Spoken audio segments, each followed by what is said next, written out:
Kalian kan berempat ya? Betul. Kenapa yang maju cuma berdua? Ini kita udah bagi role sih Pak. Ide awalnya bantu UMKM, tapi kalau cost-nya 5%, sangat berat buat UMKM. Menyatakan sesuatu itu penipu atau tidak, itu adalah sesuatu yang berat ya. Dan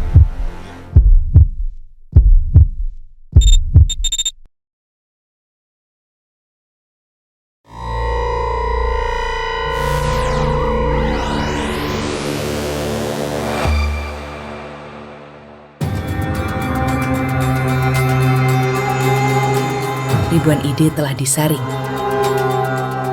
Inilah saatnya ide mereka diuji.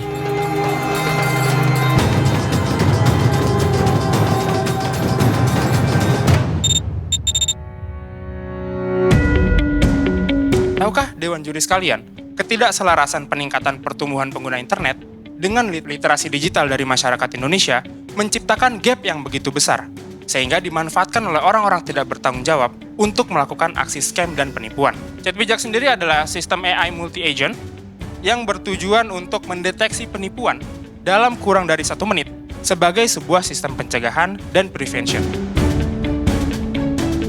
menyatakan sesuatu itu penipu atau tidak, itu adalah sesuatu yang berat ya. Sangat menegangkan ya. Pertanyaan juri juga lumayan mendalam dan ya alhamdulillahnya kelompok kami bisa jawab dengan baik. Nah, bagaimana Anda bisa menjamin sustainability dari model ini? Padahal kita polanya berubah.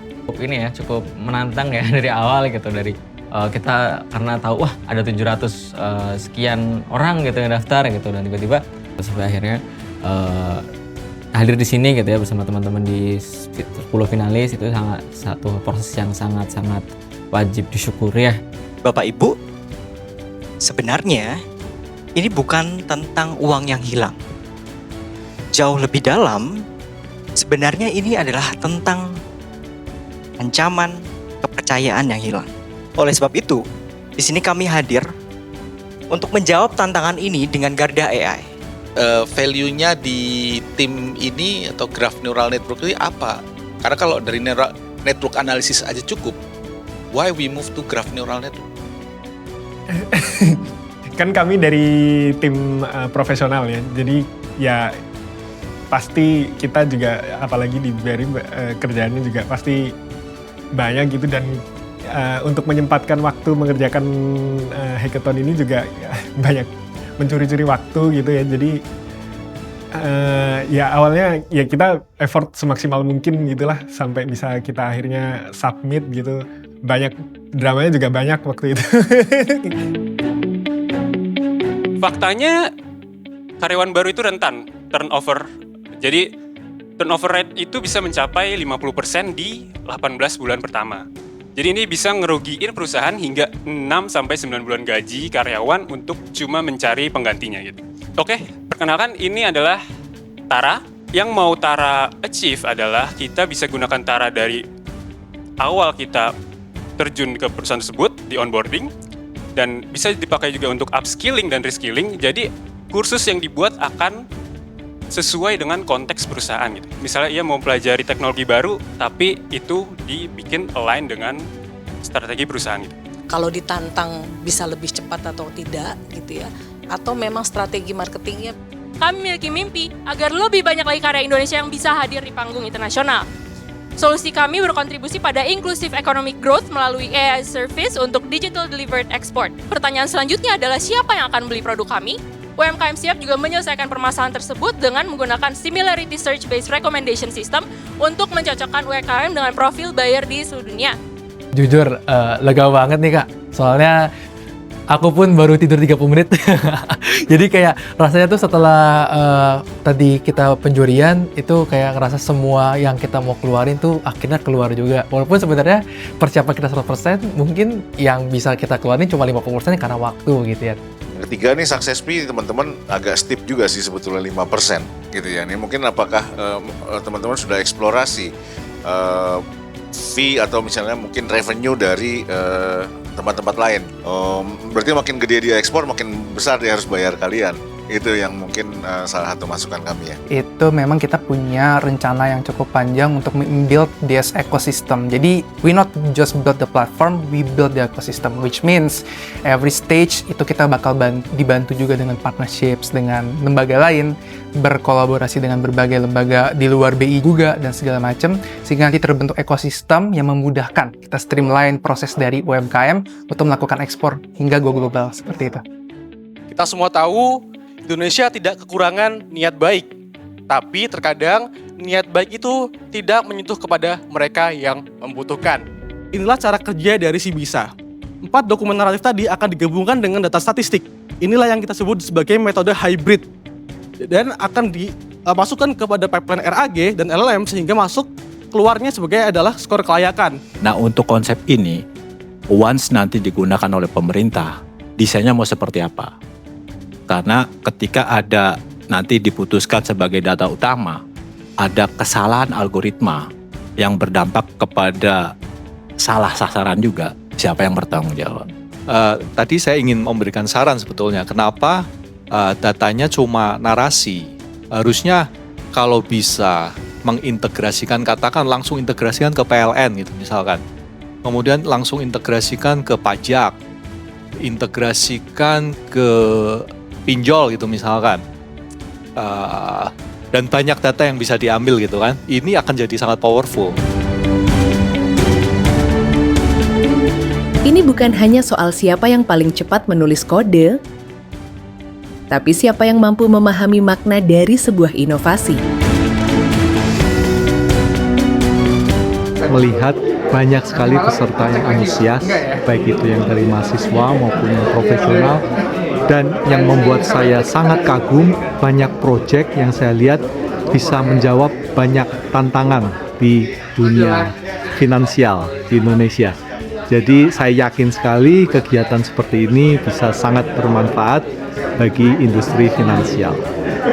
Saya sangat support dan akan selalu support. Banyak banget inovasi-inovasi dari teman-teman mulai dari mahasiswa sama profesional.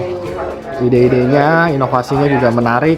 Tadi juga secara scoring, penjurian juga nilainya tipis-tipis semuanya. Jadi kita ngelihat bagaimana dia bisa berkontribusi sama ekosistem, sama industri. Jadi secara problem solution fit hampir semuanya juga sudah matang, sudah bagus, inovasinya juga oke. Sekarang PR-nya adalah bagaimana teman-teman tetap bisa sustain, bisa mau terus kembangin inovasinya, dan mudah-mudahan di tahun depan dan tahun-tahun berikutnya ini bisa menjadi sebuah startup. Dan saya ngeliat teman-teman lagi udah bisa growth, udah bisa bertumbuh dan implementing di Indonesia.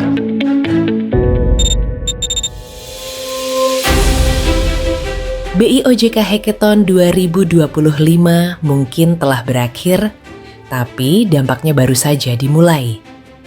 Karena mereka tidak hanya berkompetisi untuk menang, tapi berjuang untuk memberi solusi bagi masyarakat. Kemenangan tak selalu diukur dari posisi, tapi dari perjalanan. Dan perjalanan mereka semua telah membawa kemenangan tersendiri. Sudah siap? Dan pemenang Hackathon 2025 adalah Hackathon 2025 ke atas panggung. Inilah mereka.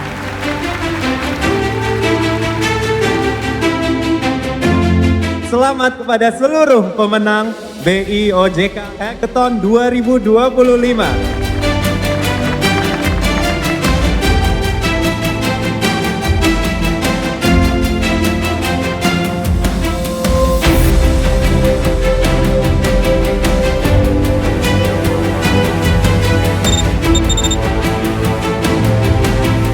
Jujur terharu banget. Awalnya sebetulnya nggak nyangka, kami tidak ingin berekspektasi terlalu banyak, tapi alhamdulillah ternyata hasilnya di luar prasangka kami. Dan juga sangat berterima kasih karena tentunya di perjalanan ini sangat banyak orang-orang yang membantu kami. Tentunya dengan perkembangan teknologi yang semakin pesat dan juga semangat anak-anak bangsa yang inovasinya sangat keren-keren, kami berharap dari perkembangan teknologi ini bisa dimanfaatkan untuk perkembangan keuangan yang lebih inklusif lagi dan juga memanfaatkannya dengan baik sehingga banyak orang yang bisa merasakan manfaatnya dari teknologi-teknologi ini, mau itu AI, blockchain, atau teknologi lain yang mungkin nanti akan berkembang ke depannya. Untuk teman-teman saya mungkin satu lagi harapannya, ini juga merupakan chapter penutup kami sebagai mahasiswa gitu ya di Institut Teknologi Bandung. Jadi saya sangat berharap bahwa milestone ini dapat menjadi pengingat akan pertemanan kami, kerjasama kami, dan juga seterusnya. Semoga semangat untuk berinovasi, untuk menghasilkan karya-karya yang bermanfaat akan terus dibawa di masa depan masing-masing anggota kami. Gimana? Seru banget. Seru banget. Kebetulan ini unexpected banget karena kami sebelumnya nggak memikirkan kalau mungkin kami bisa jadi finalis mungkin.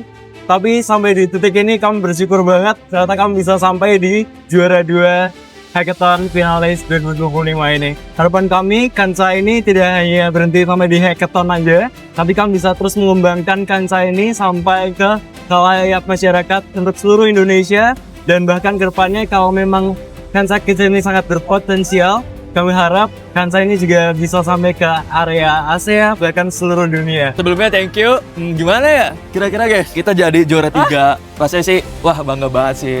Unexpected gitu. Kedepannya sih kita bakal lanjutin project ini buat jadi blockchain dan aset keuangan digital kripto itu bisa inilah masyarakat Indonesia publik bisa meningkat kepercayaannya ke kripto gitu, dan seluruh rakyat Indonesia bisa lebih mengenal kripto dengan project kita. Milenial semua. Pertama mungkin terima kasih Bank Indonesia dan OJK. Jadi di sini kami 3 bulan terakhir tumbuh bersama. Jadi solusi kami dibantu banget oleh Bank Indonesia, di support secara knowledge. Paling ini sebagai titik tonggak awal kami untuk paling nggak mendisrupt sektor infrastruktur menggunakan AI, dan paling nggak kami pengen nempel dengan kebijakan strategis nasional. Oke. Jadi ya, malah curhat Bang, apa Pak? Malah curhat apa? Nggak nyangka sih sebenarnya Mbak, karena ekspektasi kami juara 1 sebenarnya. Kami tuh effortnya nggak main-main di sini. Dari sisi teknikal kami benar-benar complicated, dari sisi impact kami ngerasa ini akan ngedistract semua hal gitu. Keamanan digital kita itu bakal bener-bener kuat banget. Juara sebenarnya itu adalah ketika produk kita itu bisa terdeliver dengan baik, mempunyai impact yang besar, dan punya kebaruan ya, punya sumbangsih ilmu pengetahuan terhadap kita semua gitu. Kami nggak bakal berhenti di sini. Kebetulan kita juga dapat mentor yang benar-benar suportif ya. Bang Manda buktiin bahwa di luar sana ya inilah juara sebenarnya itu adalah ketika produk itu benar-benar punya impact yang besar gitu sih. Jadi kita kembali lagi ke definisi hackathon ya, di mana kita dalam waktu yang singkat dengan jumlah resource yang sangat terbatas, kita dapat membuat solusi yang dapat bermanfaat kepada orang lain. Itu berarti bahwa kita mampu membuat solusi dalam waktu singkat, dalam sumber daya yang sangat terbatas, tapi memberikan dampak sebesar-besarnya kepada masyarakat. Dimana kita seorang sendiri pun, dengan bantuan tools yang ada, kita bisa maju dan kita bisa memberikan dampak yang maksimal kepada bangsa dan negara. Oke. Gak apa-apa. Santai aja. Santai aja. Kecewa itu pasti wajar. Oh santai, Gak apa-apa. wajar. Meskipun belum dapat juara gitu ya di pada hackathon kali ini ya. Jadi justru ini tuh awal dari perjalanan panjang kita. Ya kan? Jadi mungkin kita kalau tahun depan ikut jadi yang profesional. Ya. Saya bersyukur menjadi bagian dari peserta hackathon 2025. Ini menjadi sebuah kebanggaan tersendiri bagi kami, dan rasa bangga ini semoga bisa membantu kami untuk mengembangkan Sibisa selanjutnya.